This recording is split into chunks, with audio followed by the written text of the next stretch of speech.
he simply doesn't belong in the league. That is the brutal verdict echoing across the web as fresh clips of Bronny James surface. The whole sports community is chanting the same harsh slogan. This roster spot is a mistake. Millions have viewed the tapes. Coaching staffs are coming under fire. But hang on, what went down behind the scenes is about to flip the script entirely. We are talking about the footage that shattered the internet. Social media just went into a total frenzy over what claims to be leaked combat footage involving Bronny and his own Lakers teammates. Yet, the reality concealed behind the hype is way crazier than the clickbait headlines suggest. Navigate to any hub of basketball discourse, from YouTube to X, and you have likely been bombarded with thumbnails featuring clenched fists, intense screaming, and aggressive bold text shouting, words like explosion or assault in blood-red fonts. But before we reveal what nobody else is telling you, make sure to smash that like button. The truth has ignited a civil war within the Lakers that runs deeper than a 30-second clip. To grasp the toxicity, we need to rewind to the genesis of the Bronny James experiment in Tinseltown. This saga is gibberish unless you recognize the massive pressure cooker that was whistling long before these alleged fight tapes ever flooded your feed. Bronny was selected 55th overall in 2024, and from the moment the pick was locked in, the hoops world fractured in a way we haven't witnessed. Since King James himself stomped onto the court 20 years ago, Camp A saw a survivor who overcame a terrifying cardiac event, defied medical science, and ground his way back to seize a chance to play alongside his dad. Camp B, they pulled up the spreadsheets pointing to his college stats at USC, 4.8 points per game on sub 37% shooting. They looked at the summer league, where he posted 4.3 points on 22.6% shooting and screamed that this kid had zero business on an NBA squad, while hundreds of legitimate talents sat at home staring at silent phones. The debate was radioactive from the jump. It became personal and venomous when news dropped that Rich Paul supposedly scared off other franchises to force Bronny to LA, securing him a unique 4-year, $7.9 million guaranteed contract. Heavyweights like Charles Barkley and Vlade Divac labeled it nepotism, while owner Jeannie Buss brushed it off as pure jealousy. That friction is the fuel that turns every minor glint of drama into a massive conspiracy. If you're enjoying this deep dive, subscribe for more. Now, the loudest rumor in these viral clips is the locker room beatdown. According to these sketchy reports, teammates roasted Bronny over special treatment, and LeBron supposedly went ballistic. Here is the cold hard truth. That tape does not exist, not a single pixel. The whole narrative is recycled trash from anonymous rumors back in the 2024 Summer League. Nearly 2 years in the rearview mirror. Sure, some guys were annoyed about minutes versus performance back then, but there is zero video, zero name sources, and zero confirmation from inside the franchise. Channels like BuzzLock TV are feeding you heavy voiceovers on top of generic B-roll with titles designed to trick you into thinking you will see a WWE-style brawl. Instead, you get 12 minutes of some guy rambling over standard game highlights. Don't fall for it. However, there is one legitimate incident that these compilations keep recycling. It involves Bronny and head coach JJ Redick on November 18th, 2025 against the Milwaukee Bucks. Redick was mic'd up screaming at the rookie to just shoot the ball after Bronny froze on several wide open looks, passing up shots that any pro coach demands you take instantly. Bronny got yanked after 4 minutes, played 10 total, and only looked at the rim twice. The clip is real, the frustration is real, but calling it a fight is like saying a teacher correcting a student is a cage match. That was just coaching, plain and simple. And Bronny handled the heat with serious poise, admitting later that when he has space, he has to let it fly. That level of accountability is rare for a rookie. It speaks volumes about the mental makeup of the kid at the eye of this media storm.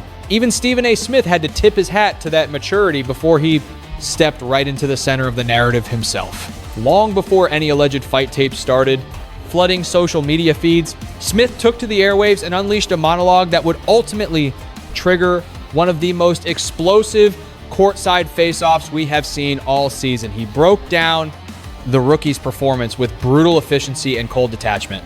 Just indisputable data that silenced the room.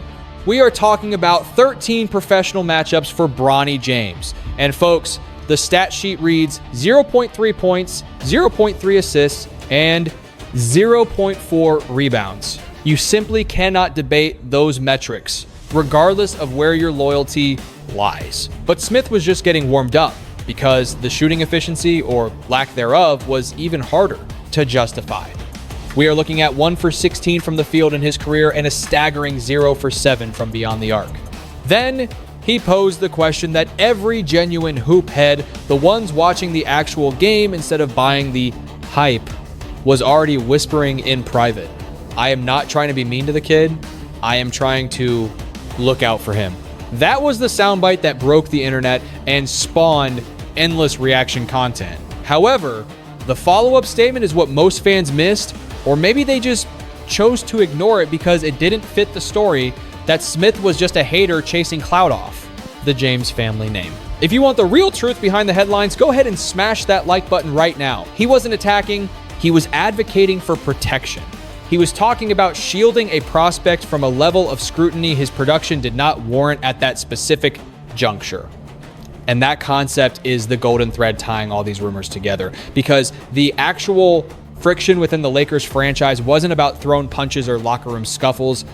It was about thrusting a player into a pressure cooker he wasn't equipped to handle, a reality everyone recognized but refused to voice due to his lineage. This verbal sparring match shifted the entire landscape. The second key element, which turned a standard sports debate into a massive pop culture phenomenon, is the showdown between the King and Stephen A. Smith in March 2025. While the web was flooded with recycled clips and dramatic edits, a very real, very tense exchange was unfolding live on the hardwood broadcast for the globe to witness. And make no mistake, this had zero to do with Bronny arguing with teammates. On March 7th, 2025, following a victory over the Knicks, LeBron marched straight up to the commentator on the sideline and reportedly warned him to back off his son. The viral footage caught every second of the exchange. No physical blows, no security rushing in, just a heavy conversation between two titans of the industry. But if you looked closely at James's expression, it was undeniable that the face of the league had hit his limit and was done tolerating what he felt were attacks on his blood.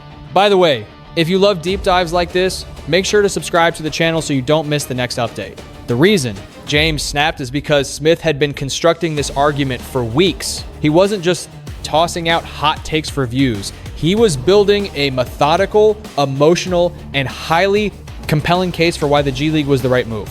He drew a parallel to the sweet science of boxing, specifically referencing Marvis Frazier, son of the icon Joe Frazier, who was tossed into the deep end against Larry Holmes way too soon. The results were catastrophic. He stepped into the ring with the heavyweight champion of the world, Larry Holmes, a man possessing one of the sharpest jabs and deadliest right hands the sport has ever seen.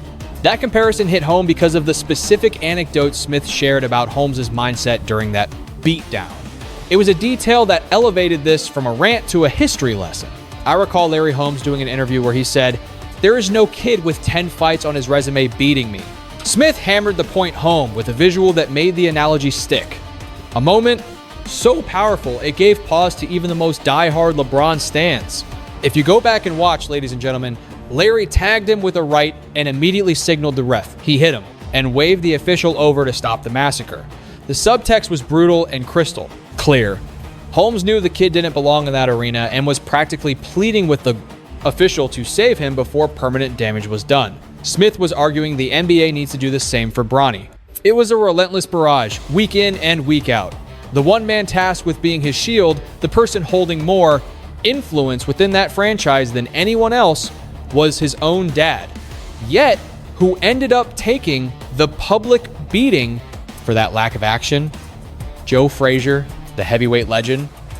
Stephen A. Smith wasn't simply drawing a historical parallel. He was launching a full-scale indictment. He pointed a finger directly at the King, arguing that a father possessing a basketball IQ higher than virtually anyone else, was willfully watching his son get roasted on a national platform. The radio silence from Team James was absolutely deafening. The criticism was nonstop, and it ramped up with every passing game because the analytics kept proving Stephen A. right, regardless of how awkward that truth became. By the time LeBron joined the Pat McAfee show in March 2025, the tension from that courtside clash was still thick in the atmosphere, hanging like post-explosion smoke. And LeBron didn't bite his tongue. He kicked things off by roasting Smith's theatrical reaction, exposing the entire media industry for how they were milking the drama for ratings. If you're enjoying this breakdown, make sure to subscribe to the channel and hit that notification bell. LeBron joked, "He's probably grinning ear to ear hearing me now. Good Lord, he'll go home, grab a tub of ice cream, and lounge in his underwear on the sofa." The social media sphere ran with that visual for days. However, once the laughter died down, the mood did a complete 180. LeBron dropped the comedy act to address why this entire saga had festered into a personal feud. He clarified that he has thick skin when it comes to the press, analyzing on-court performance. That is part of the deal and always has been. "I would never silence the critics talking hoops," he admitted. "Analyze the game, break down what players do on the hardwood." But for LeBron, there is a sacred boundary. In his view, Smith leaped over that line when the conversation shifted from jump shots and turnovers to attacking. LeBron's judgment as a parent and his duty to shield his child. "When you make it personal," LeBron said, "my job is to protect my damn household and protect the players." That was the stalemate. Two titans locked in a public war of words over a rookie caught in the crossfire. Smith argued LeBron was throwing his son to the wolves. LeBron argued Smith violated the code by making it personal. The fan base was torn, with no peace treaty on the horizon. While the clips circulated and the hot takes flew, Bronny James was still suiting up every single night, carrying the weight of the world, fighting to silence the doubters or confirm the skepticism that had piled up since draft night. But hold on, because the plot twist here is something nobody, not the pundits, not the gossip blogs, nobody predicted. Before we reveal the truth, smash that like button right now. Here is the reality that those clickbait factories don't want you to see, because it completely destroys the negative narrative they have been selling for months to profit off a young man trying to survive. In the hardest sports league on earth, while the internet was flooded with fabricated fight videos and debates on whether the kid belongs, recycling old footage with dramatic new scripts, the kid himself was quietly grinding, day in, day out. The results? They are making every single critic eat their words for speaking too soon and too arrogantly about a situation they didn't grasp. Here is the cold hard fact those viral shorts won't tell you. There is no brawl, no fist fight between Bronny and his Lakers teammates. Not a single frame of evidence exists. That headline about new fight footage, it is 100% digital snake oil. The rumors of a locker room assault are baseless, recycled from anonymous whispers during the 2024 Summer League nearly 2 years ago. The coaching incidents, just standard. Sideline intensity, not a WWE match, and the so-called 2026 fight video is just old clips remixed with dramatic voiceovers. Those thumbnails showing clenched fists, they are bait, designed to make you click, not to inform you.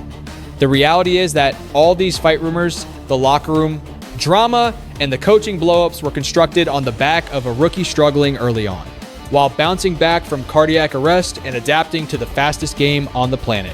Most grueling league on earth.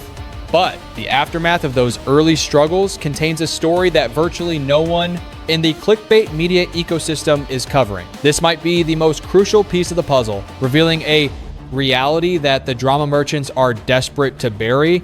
There is a specific piece of footage that went viral, which most of these outrage channels conveniently skipped because it ruins their script of dysfunction and chaos. It comes from the Lakers preseason camp back in October 2024. During a heated scrimmage, Bronny and LeBron locked horns in what Anthony Davis called one of the fiercest moments of the whole preseason. Bronny pulled up and drained a three-pointer right in LeBron's face, sparking the whole gym to erupt and start trash-talking the king. LeBron immediately fired back, bullying his way to the rim for a powerful layup against a teammate, visibly frustrated because there was no way he was letting his son show him up in front of the roster. But then Bronny came right back down and buried another deep three, sending the practice facility into absolute pandemonium. Davis told the press later that the competitive fire between them was undeniable, even when they weren't directly guarding each other. And honestly, that is exactly what the fans want to see. That isn't a feud. That isn't toxicity. That isn't drama. That is a father and son driving each other to excellence on the biggest stage in the sport. That is precisely the energy the franchise banked on when they selected Bronny in the second round. And then came the sequence that started it all. The moment that every Hoops fan will have etched in their memory for the rest of their lives, no matter how this career plays out. That home opener against Minnesota, LeBron and Bronny checked into the 5R game together, marking the first time in NBA history that a father-son duo shared the floor, snapping a streak of over 7 decades of professional basketball without such a feat. Before we break down the history made that night, do me a favor, smash that like button if you love witnessing history. The Griffeys were actually courtside that evening. Ken Griffey, senior and junior, the only father-son pair to do it in baseball, showed up specifically to salute the James family for crossing that threshold in a different league.